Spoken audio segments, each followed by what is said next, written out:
Je crois en Jésus-Christ, son Fils unique, notre Seigneur. Voilà un mystère bien difficile, tout autant qu'admirable. Dieu se fait homme pour racheter sa créature de genre humain. Mais s'il s'agit d'un mystère difficile et incompréhensible à notre propre intelligence, hélas, ce mystère a eu aussi ses erreurs. Et il en est qui se sont levés contre ce mystère et qui ont nié ce mystère,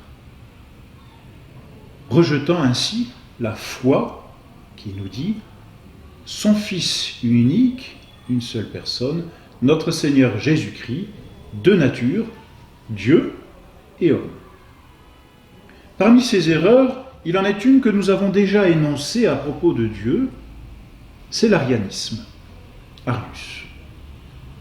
Cette erreur nie que la deuxième personne de la Sainte Trinité est Dieu.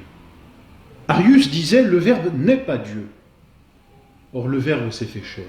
Donc, pour Arius, celui qui s'est fait chair n'est pas Dieu. L'arianisme est donc cette erreur qui dit que le Verbe n'est pas Dieu.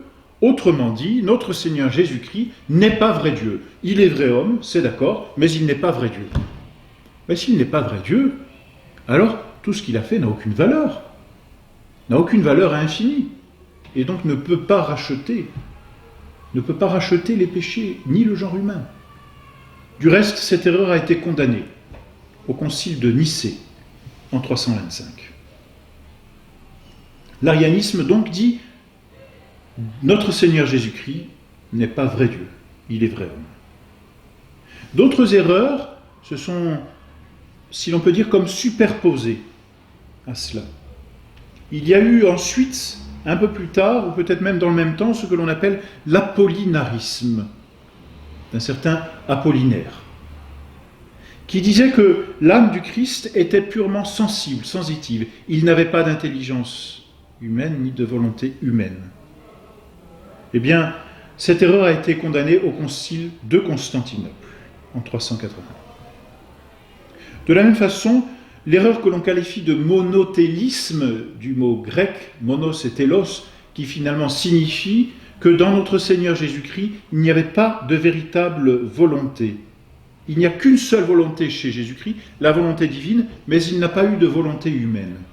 C'est une erreur tout autant condamnée que la précédente par le même concile, le concile de Constantinople. Il en est aussi qui ont voulu dire que notre Seigneur n'avait pas un véritable corps, c'était qu'une apparence. Alors, on retrouve beaucoup d'erreurs à ce sujet que l'on qualifie de ce nom commun de gnose ou de gnostique, parce que ce corps a été formé d'une façon peut-être un peu bizarre, miraculeuse. C'est une erreur très générale, très vague, mais qui vient enlever toute l'efficacité de la rédemption. Si notre Seigneur n'a pas de véritable corps, alors il n'a pas véritablement souffert. Alors il nous a menti en nous proposant cette illusion. Et s'il nous a menti, il n'est pas Dieu, parce que Dieu ne peut pas mentir. Mentir, ce serait se renier. C'est aussi une erreur donc condamnée. Le Christ, notre Seigneur Jésus-Christ, a eu un véritable corps, comme nous le verrons, formé dans le sein très pur et très chaste de la très sainte Vierge Marie. Autre erreur, non moins funeste, celle que l'on appelle le nestorianisme, qui vient de Nestorius.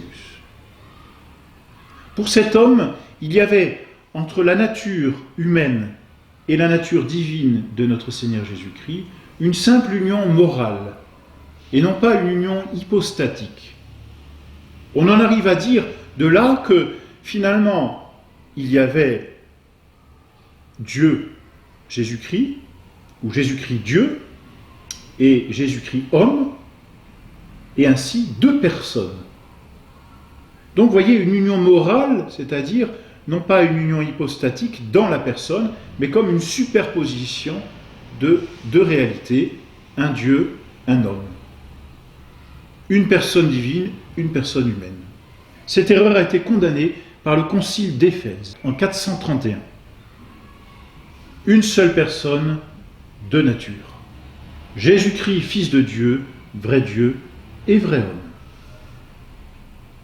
Et enfin, il y a eu cette erreur qui nous vient d'Eutychès, Eutychès qui a donné son nom à l'erreur, l'eutychianisme, par laquelle il disait qu'il n'y avait qu'une seule nature en Jésus-Christ, c'est la nature divine. Et ainsi, toute la nature humaine était complètement absorbée au point de disparaître dans cette nature divine.